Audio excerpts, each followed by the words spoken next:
Imagine for a moment that everything you want already exists, that your desires aren't waiting to be created, but just waiting to be called forth. And what if I told you there's a way to do exactly that, a subtle key, an ancient language that, when spoken with perfect alignment, has the power to transform your life without fail? Today, we're going to talk about that key. Metaphysical prayer isn't about begging or desperate pleas, and it's not just repeating words over and over. It's an act of conscious creation, a kind of spiritual technology that's as precise as it is ancient. It's using the spoken word, charged with intention, feeling, and clear thought, as a tool to manifest your reality. Many spiritual teachers have said this in different ways, but the core idea stays the same. Everything you ask for, when it comes from total inner alignment, shows up without fail. Because it's not about asking, it's about knowing, feeling, and vibrating at that level. We live in a reality that responds not to what we say with our mouths, but to what we declare with our whole being.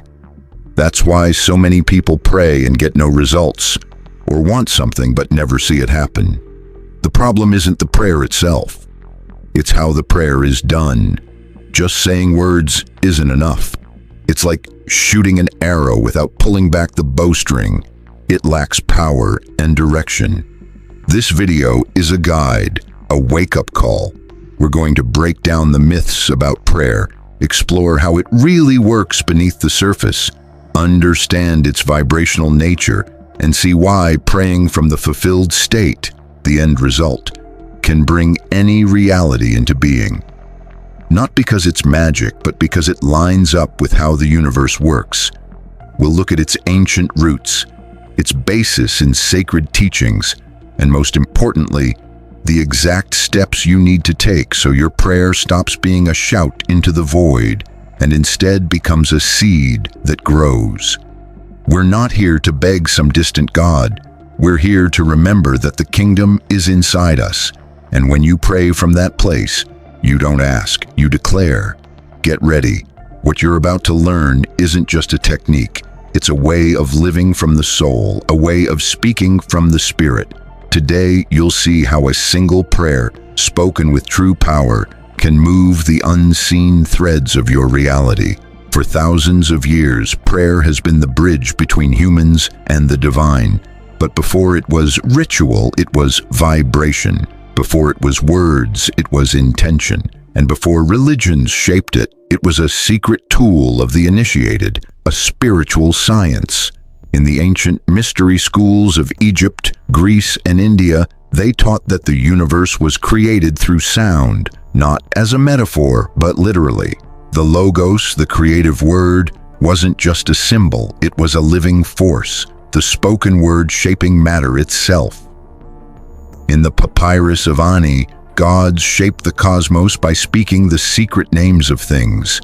Each word was a vibrational key, saying it was to bring it into existence. The Bible captures this perfectly. In the beginning was the Word, and the Word was with God, and the Word was God. Genesis doesn't say God imagined light or felt it into being. It says, and God said, "Let there be light," and there was light. That word is the key. Naming activates. But over time, this knowledge got lost. Prayer became asking, routine reciting, blind faith. What was once spiritual alchemy turned into empty habit. What was once conscious creation became fear wrapped in devotion. We prayed to an outside God instead of activating the creative power within. It wasn't until the 20th century that this ancient wisdom started coming back. Influenced by the New Thought movement, thinkers taught that true prayer doesn't ask, it affirms. You don't pray to get something, you pray to align your vibration with what already exists in the unseen. They call this praying from the end, meaning you pray not from lack, but from fulfillment. Other metaphysical teachers agreed. The word is your magic wand, but only when it's spoken in total alignment of thought, feeling, and word. Metaphysical prayer doesn't work by repeating words, but through harmonic vibration. This isn't a new idea. It's a revival of ancient truth. Hermeticism teaches everything vibrates, and where there's vibration, there's creation. So words spoken with aligned vibration aren't just sounds, they're codes. So what sets metaphysical prayer apart? It's the awareness, the vibrational precision, and the purpose. Not to beg, but to declare what's already true on the spiritual level. It's a reaffirmation of the soul's truth above the illusion of matter. Metaphysical prayer isn't blind faith. It's vibrant faith rooted in knowing that you and the divine are one. You're not asking from outside, you're activating from within. And that's where the real magic starts. Metaphysical prayer is a soul technology. It's not just emotional outburst or worn-out repetition. It's a multidimensional alignment, a tuning of your vibrational field, so your outer world matches an already established inner reality. And that changes everything. To get how this prayer works, we need to look at its three pillars: thought, feeling, and word. Each is powerful on its own, but when they're all aligned, manifestation happens. First, thought, the sacred seed. Everything starts with a thought, but not just any thought. One charged with intention, coming from the soul's desire, not the ego's fear. In metaphysical prayer, thinking isn't just imagining, it's planting an archetypal image in your vibrational field. It's not seeing to believe, it's seeing within to create outside. But watch out if your thought is clouded by doubt or disbelief. The seed won't take root. The thought must be clear, aimed like an arrow at what you want to manifest. Otherwise, it scatters and fades. Remember, imagination backed by faith is the key to miracles. Second, emotion, the water that nourishes. A thought without emotion is dry and lifeless, like a seed dropped on rock. It needs to be watered by feeling. Here, we're not talking about emotion as just reacting, but as resonance. You have to truly feel that what you're declaring is already real, that it's already part of your energy field. This is the step most people miss. Many pray while thinking about what they want, but they vibrate in the lack of it, so their feelings contradict what their mind says. In metaphysics, this is called vibrational incoherence, and where there's incoherence, nothing manifests. Want to attract love? Feel love. Want abundance? Feel like you already have it. The right emotion is like water to a hidden plant, unseen but absolutely necessary. Third, the verb, the creative declaration. Finally, the spoken word, said with certainty. This is when the invisible starts to take shape. In metaphysical prayer, the word isn't just describing, it's creating. You don't describe how you feel, you declare what already is. This is the divine principle. God said, "Let there be light." He didn't just think it or wish it, he said it. The verb is vibrational action, a resonance that changes the field. That's why no matter how many times you repeat an affirmation, if it's not said in alignment with your thoughts and feelings, it's just empty noise. The word doesn't work like an external magic spell. It acts as an internal seal, an energetic imprint that, when aligned, activates universal laws. When these three forces come together, clear thought, genuine feeling, and a powerful spoken word, a unique frequency is created, a vibrational harmony the universe recognizes. This is what Jesus called "if two agree," and what the Greeks called symphonia, harmony between fields. In that moment, you're not asking. You're declaring from a place of already being fulfilled. The universe doesn't respond to pleas. It responds to frequencies, and it responds with precision. That's why metaphysical prayer doesn't focus on how, when, or why. It focuses on what already is, on the final fulfilled state. Because when you pray from the end, what you want is already on its way. What sets metaphysical prayer apart from other spiritual requests is where it comes from inside you. Most people pray from lack. Give me what I don't have. Fill the emptiness. Metaphysical prayer starts from the opposite place. Everything already exists. You pray from certainty, not anxiety, from fullness, not emptiness. This is both the most powerful key and the hardest challenge for the ego. It means letting go of the identity that suffers, that feels separate, and for the conditioned mind that feels like dying. Say you want to bring in a new life, abundance, love, or health. The traditional way is to ask for it to come. Metaphysics says, be that version of yourself who already lives it. Talk like they talk, feel like they feel, think and act like it's already your reality. This act of stepping into the desired reality before seeing it is real prayer. Here's the powerful paradox. You can't receive the new if you don't die to the old you. Remember what Jesus said, unless one is born again, one cannot see the kingdom. Being born again means dying to the identity of the asker and being reborn as the declarer. But this requires something deep, emptying yourself.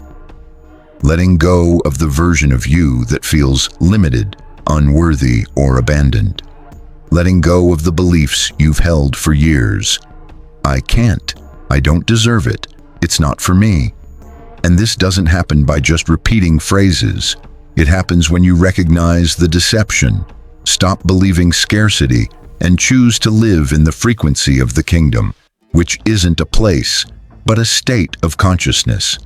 That's why one essential step in metaphysical prayer is what Scripture calls entering your secret room and closing the door. This isn't a physical space, but shutting out the outside world, its opinions, judgments, and collective doubt. It's an inner retreat where your soul aligns with Source. It's a secret sanctuary with no distractions, just you, your vision, and the creative power. And in that silence, something subtle but irreversible happens. You become the channel, not the controller. You stop forcing reality and let what resonates with you come near. This isn't passivity, it's mastery of vibration.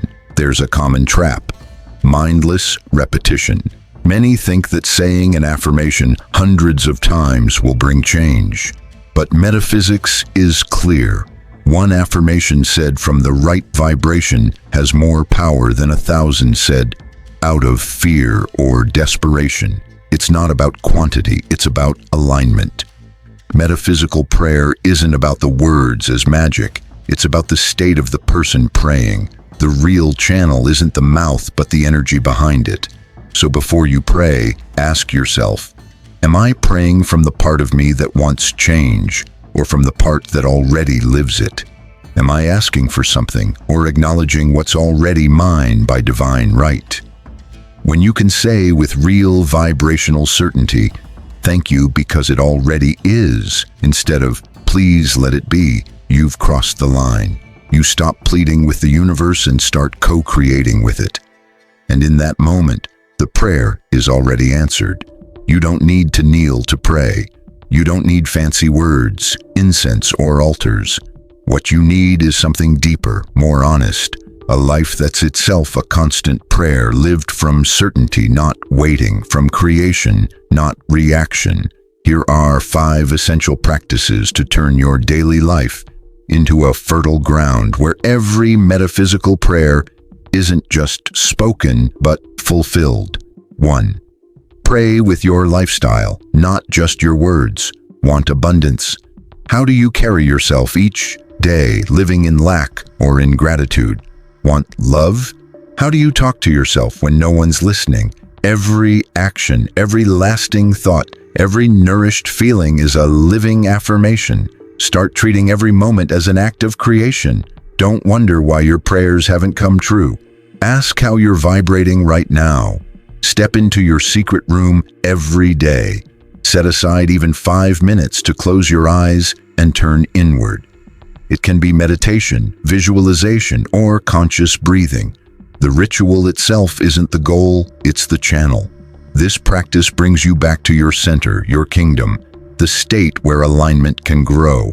Don't wait to find time. Make this moment your priority because your whole reality is built on it. 3. Protect your words like sacred fire. Every word you say is an energetic command. Speak only what you want to see grow. Stop saying things like, "I can't," "This is too hard," or "There's no way." Replace them with declarations fueled by living faith. "It works out. I figure it out. Everything is working in my favor." The spoken word doesn't just describe, it shapes your reality. 4. Align your surroundings with your vision. You can't vibrate in health if you're surrounded by chaos, or attract clarity if you live in disorder. Your physical space should reflect the reality you want. Arrange your home as if you already live in that new life. Dress, move, and choose as if your prayer has already come true. These symbolic acts build a resonance with the fulfilled state. 5. Let go of urgency. Time is an illusion, and anxious wanting pushes manifestation away. Urgency comes from a lack of faith. Remember, if it were already real, you wouldn't be impatient, you'd be calm. That calmness, that natural ease, is the vibration that draws things in. Pray, give thanks, and release, like planting a seed, knowing it will sprout in its own time, even if you don't see anything yet. Finally, understand this. You don't need the universe to grant you anything. You just need to tune into what's already yours on a higher level. And that happens not by force, but by alignment. Your job isn't to convince God, it's to remember who you are. And when you change, everything changes. At this point, it's no longer about just words, it's about identity. Metaphysical prayer isn't a technique, it's a way of life. It's choosing to live as a creator, not a victim. It's moving from waiting for miracles to becoming the living channel through which those miracles flow. Do you see now that true prayer isn't begging into the sky? It's a declaration from the soul. It doesn't say, "Please make it happen," but "Thank you because it already is." In that subtle shift lies the greatest spiritual secret. The universe responds not to what you want, but to what you already accept within yourself. We've explored how thought starts the process, how emotion brings it to life, and how the spoken word seals it. How every prayer is a vibrational pattern that, when rooted in deep alignment, shifts the field of possibility. We also saw the biggest mistake isn't wanting. It's wanting from fear, lack, or disconnection. And the biggest block to your prayer coming true isn't outside you, it's the frequency you're speaking from. Can you call in peace if you pray with anxiety? Can you bring in abundance if you declare from fear? No, because the word isn't just heard, it's felt, and vibration never lies. That's why metaphysical prayer takes courage. It asks you to be today the version of yourself you haven't seen yet, but that already exists unseen. It asks you to hold that certainty when everything outside seems to deny it. It asks you to live as if you already are what's still forming. And that's not illusion, it's spiritual faithfulness. The power of this prayer is in the inner state it comes from. Once you enter that secret room, that place where all is already fulfilled, you stop begging for answers and start giving sacred commands. Your word stops being a request and becomes a powerful vibration that shifts unseen structures. So here's the final truth. Everything is fulfilled when you pray as someone who's already received. It's not magic, it's law. A law as old as time, yet as forgotten as our own divinity. I invite you to try it, not by blind faith, but by direct experience.